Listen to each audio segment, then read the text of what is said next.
ठाकुर जी अब धीरे धीरे 1 वर्ष के है गए हैं और 1 वर्ष के लालजी जैसी भय हैं, तो 2 दतुइयां निकल आई हैं ठाकुर जी के, घुंघराले केस हैं या ठाकुर जी के।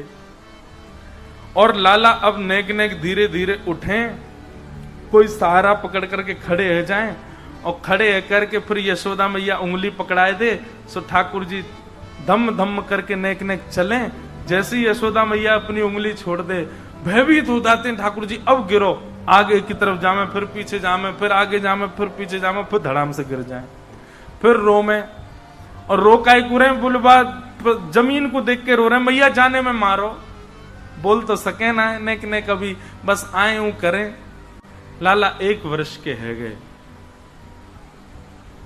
श्री गर्गाचार्य जी महाराज गोकुल में नामकरण संस्कार के लिए पधारे। गर्गाचार्य जी महाराज ने आकर के कही, बोले मैया कल को मुहूर्त बहुत बढ़िया, कल तुम्हारे लाला को नामकरण संस्कार करूंगा मैं, लेकिन मैया एक मेरी बात सुन ले। यशोदा मैया बोली, आज्ञा करो बाबा। बोले मैया तुम जितने उत्सव करो, इतनो ढिंडोरो पीट दो कि कोई ना कोई राक्षस आ ही जावे, लाला को परेशान करवे।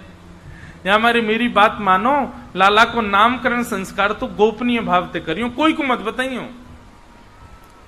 यशोदा मैया बोली, हम तो पड़ोसी इनको नहीं बताएंगे, और रही बात भंडारो करनो तो या बार गैयान को करेंगे, 9 लाख गैयान के बीच में बैठ करके ठाकुर जी को नामकरण संस्कार करेंगे। गर्गाचार्य जी बोले, कल की तिथि बढ़िया है, कल करेंगे। मैया मेरे संग मेरे ठाकुर जी आए हैं, तो ठाकुर जी की मैं अपने हाथ से भोजन बना करके प्रसादी करूं, तो आप मुझ को सामग्री दे दो सूखी, मैंने एक सामग्री बनाए लूं, ठाकुर जी को भोग लगाए दूं। यशोदा मैया ने गोबर को चौका लगायो, सब सामग्री ला करके गर्गाचार्य जी को प्रदान कर दें। बोले बाबा आप बढ़िया प्रेम से भोग बनाओ, आरोगाओ ठाकुर जी को। गर्गाचार्य जी ने बढ़िया सुंदर सामग्री बनाई, खीर बनाई, सब्जी बनाई, रोटी बनाई, जो जो सामग्री बनाई। खीर बड़ी रज रज के बनाई, केसर युक्त, इलायची युक्त, मिश्री, खांड की मिश्री की खीर। ऐसी सुंदर खीर बनाई कि महाराज भीतर नंद भवन में क्रीड़ा कर रहे ठाकुर जी को सुगंधी आए गई। और जैसे ही लाल जी को सुगंधी आई, खेलते खेलते ठाकुर जी तो रुक गए। नेक्स्ट से लाला और नेक्स्ट से बलराम जी। बलराम जी कहीं लाला का गयो, तू रुक काई को गयो? बोले बाबा देख बाहर एक पंडित आयो, गर्गाचार्य बाने ऐसी जोर की खीर बनाई है, मेरे तो मुंह में पानी आ रहा है। श्री गर्गाचार्य जी ने खीर बनाई, ठाकुर जी के तो मुंह में पानी आ गयो। बलराम जी तो बोले बाबा मैं तो जा रहा हूं पावे, और मुंह बढ़िया लगी तो तुमको इशारा कर दूंगा, तुम आ जाइयो। बलराम जी बोले लाला मैं तो जानू तो बढ़िया लगी, अकेलो ही चट्ट कर जाएगा, मुझे नहीं बुलावेगा, मैं जानू तो, लेकिन तू चलो जा, तू पाले कोई बात ना। ठाकुर जी गुटमुन गुटमुन गए और निकल करके बाहर आए। गर्गाचार्य जी की थाल में रखे भाई सुंदर खीर उठाए ली और प्रेम से पान लगे। गर्गाचार्य जी तो नेत्र बंद करके त्वदीयम वस्तु गोविंद तुभ्यमेव समर्पयेत् ग्रहण सुमुखो भुक्त्वा प्रसीद परमेश्वर नाम जप कर रहे थे। ठाकुर जी आए, आकर के जैसे ही पात्र उठा के पान लगे, गर्गाचार्य जी ने नेत्र खोल करके सामने थाल की ओर देखा तो खीर की पात्र गायब वहां से। नेत्र घुमा करके देखा तो बगल में छोटे से ठाकुर जी बैठे, पूरे नाक पे, मुंह पे, आंख पे सब जगह खीर लगा ली हो, यहां तक खीर लग रही है, और जीभ निकाल निकाल के नैने से लाल जी चाट रहे हैं। पहले तो हंसे, अरे यशोदा देख तेरो लाला तो भूखो दिखे, अरे देख मेरे गोपाल जी की, मेरे ठाकुर जी की भोग प्रसादी खीर खा गए हो। अब मैया भोग तो सबरो झूठा है गयो, अमुक दोबारा बनाना पड़ो। गर्गाचार्य जी बेचारे पहली बार हुई ना तो बड़े हंस हंस के बोल रहे हैं। मैया आई बाबा क्षमा कर दियो, लाला चंचल है बड़ो, मैया को अभी अंदर कर आऊं। ठाकुर जी को उठा करके भीतर कर आई, फिर से गोबर चौका लगाया, फिर से सामग्री दई, गर्गाचार्य जी ने फिर से सामग्री बनाई। दाऊ दादा बोले लाला कैसी रही खीर? बोले खीर तो बहुत जोर की, लेकिन चेला ने कच्चो है, मैया तो शिकायत कर दे मेरी, आधी अधूरी खीर में ही खेच लियो मैं। कोई बात ना लाला तू तो कृपालु है। बोले हाँ भैया चलो खेलेंगे हम तो। गर्गाचार्य जी ने दोबारा खीर बनाई और बढ़िया बनाई, पहले से बढ़िया सुंदर युक्त कर दे। अपने ठाकुर जी से, ठाकुर जी अब भोग लगाओ, नन्हे से बालक ने झूठा कर दिया आपका प्रसाद, अब प्रेम से पाओ। तदीयम वस्तु गोविंद तुभ्यमेव समर्पयेत्। ठाकुर जी भीतर खेलते खेलते फिर रुक गए। बलराम जी बोले का बे लाला? बोले अब की बार तो पहले तो जोर की बनाइए खीर। बोले लाला बार बार मत जावे, शिकायत कर देगो। बोले कहा करेगी मैया ने, एक आध थप्पड़ी तो मारेगी लेकिन मुंह तो मीठा हो जाएगा। ठाकुर जी घुटमुन घुटमुन चल के आए, गर्गाचार्य जी नेत्र बंद करके बैठे, भोग में तो खीर को पात्र उठा लियो, अब की बार पायो, आहा इतना स्वाद। ठाकुर जी प्रेम प्रेम से पान लगे, खूब प्रेम से सुंदर स्वीकार कर रहे हैं। तो ठाकुर जी ने खीर पाई, गर्गाचार्य जी ने नेत्र खोले और जैसी देखे अब की बार खीर का पात्र नहीं मिला, बगल में ठाकुर जी बैठ के पा रहे हैं।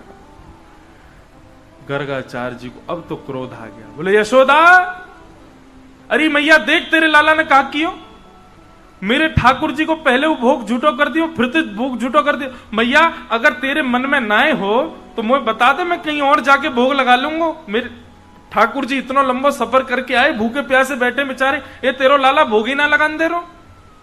यशोदा मैया आई, बोले बाबा क्षमा कर दो। बोले ना ना, तेरो लाला कछु औरन ते ज्यादा चंचल है ना, एक मैया बुरो मत मानियो। यशोदा मैया बोली बाबा मुझे तो यह बात की बड़ी शांति है कि खीर ही खा रहा है, नहीं जे तो शालिग्राम जी को गुलाब जामुन समझ के खा जाए। या को शालिग्राम भगवान, हमारे नंद बाबा तो अपने शालिग्राम की सेवा करके और ऊपर टांड पे धर के जामे कि कहीं लाला के हाथ ना पड़ जाए। क्यों? बोले एक दिन लाला ऐसो गाल फुला करके और गैयान के पीछे घूम रहा, और नंद बाबा ढूंढे मेरे ठाकुर जी कहां गए, ठाकुर जी कहां गए, पता चली लाला चूस रहो मुंह में धर के। क्यों? बोले शहद ते स्नान करे या लगी जय जय मीठो है गए होगो, सुई खागो। ऐसो लाला है, ये तो बाबा बड़ी कृपा है ठाकुर जी की, केवल खीर खा रहो, नहीं तो तुम्हारे ठाकुर जी स्वाहा है जाते। बाबा अब आप चिंता मत करो, मैं लाला को कमरा में बंद कर दूंगी, आप जब तक भोग लगाओगे तब तक कमरा में रहेगो, आप प्रेम तो भोग लगाए लो। ठाकुर जी को पकड़ करके मैया ने कक्ष में बंद कर दियो। ठाकुर जी बैठ गए, 1 वर्ष के हैं लाला, और महाराज गुस्सा में भर गए। ठाकुर जी लाल पड़ गए चेहरा, और 1 वर्ष के बालक को गुस्सा आता है तो वो दुनिया का सबसे प्यारा बालक लगता है। ठाकुर जी के गाल लाल पड़ गए, और ठाकुर जी जंगला पे खड़े हैं पकड़ करके, और ऐसे देख रहे हैं गर्गाचार्य जी को। गर्गाचार्य जी भी देख रहे हैं, शैतान बालक अब आके दिखा। ठाकुर जी बोले दारी के भोग लगा, मैं आके बताऊं तो तेने अभी मेरा रूप ही तो नहीं देखो। अच्छा ठाकुर जी बोलते थोड़ी है, अभी बोलना जाने ही ना है, लेकिन मन ही मन सोच रहे हैं। गर्गाचार्य जी ने फिर से भोग बनाया, सब सामग्री बनाई। अब तो ठाकुर जी को चिड़ा चिड़ा करके मिश्री, अब की बार तो ज्यादा डालिए मैंने मिश्री, और मीठी होठ चिपक जाएंगे, ऐसी रबड़ी बनाई है। ठाकुर जी बोले नहीं, अगर मैंने तेरी खीर को भोग लगाया तो मेरा नाम भी कुंवर कन्हैया नहीं। बुला के दिखा। गर्गाचार्य जी ने जैसी खीर को भोग लगा करके महाराज अपने ठाकुर जी के सामने पधराए हो। नन्हे से ठाकुर जी कौन ताले वाले, उनके सामने तो नेक में महाराज ताले वाले सब खुल गए भारते। ठाकुर जी ने किवाड़ खोली और घुटमुन चल करके गए, और सामने तक खीर उठाई और खीर लेकर के प्रेम से पान लगे। यहाँ गर्गाचार्य जी त्वदीयम वस्तु गोविंद थोड़ा अपना जाप वाप करने के बाद नेत्र बंद करके बैठे थे। ठाकुर जी भोग लगा रहे हैं, और जैसे ही अब की बार नेत्र खोल करके देखा तो नन्हे से गोपाल जी नेक्से से बटुआ से ठाकुर जी के 4 भुजा प्रकट है गई, और महाराज एक भुजा से खीर को पात्र पकड़ो है, एक भुजा से ठाकुर जी खीर पा रहे हैं, और अपनी तीसरी भुजा से वही खीर को लेकर के गर्गाचार्य जी को पवा रहे हैं। गर्गाचार्य जी ने जब चतुर्भुज रूप का दर्शन किया, गर्गाचार्य जी के नेत्र सजल हो गए, भगवान में आपके रूप को पहचान नहीं पाया। ऐसा सुंदर रूप प्रकट करके श्री गर्गाचार्य जी को सुख प्रदान कर रहे हैं ठाकुर जी। गर्गाचार्य जी को ठाकुर जी ने कह दिया, बोले हे गर्गाचार्य जी, हमने आपको अपने रूप का दर्शन इसलिए कराया कि आप यशोदा मैया को बताना नहीं कि मैं कौन हूं। मैं यहां यशोदा मैया और ब्रजवासीन को प्रेम पावे के काजे आया हूं, और यदि मैं ये बता दूंगा कि मैं साक्षात भगवान हूं तो ये स्वच्छंद प्रेम नहीं करेंगे मोते। ये बनावटी प्रेम करेंगे फिर, या हमारी मेरी प्रभुता छुपी रहन दियो, इनको मत बताइयो कि मैं साक्षात भगवान हूं। गर्गाचार्य जी ने प्रणाम कियो। अगले दिना लाला को नामकरण संस्कार भयो। सबसे पहले बलराम जी को नाम राम रखा गया, पर गर्गाचार्य जी बोले मैया आपके या बालक को नाम राम है, पर बल की अधिकता के कारण सब याकूब बलराम कहकर के पुकारेंगे। और जैसे ही ठाकुर जी की बारी आई, हे मैया आपके लाला के बहुत सारे नाम होंगे, गुण कर्म के अनुसार अलग अलग नाम होंगे। मैया बोली बाबा इतने सारे नाम का धर रो है, एक ही नाम बता दे, मैं कैसे बुलाऊंगी अपने लाला है। बोले मैया ठीक है आपके लाला का नाम रखता हूं, ये कभी शुक्ल वर्ण का था, कभी रक्त वर्ण का था, कभी किसी किसी वर्ण का था, इस बार ये कृष्ण वर्ण का बन के आया है, या मारे मैं आपके लाला को नाम कृष्ण रखूं। ठाकुर जी का नाम कृष्ण रखा गया। भगवान को नामकरण संस्कार रह गयो।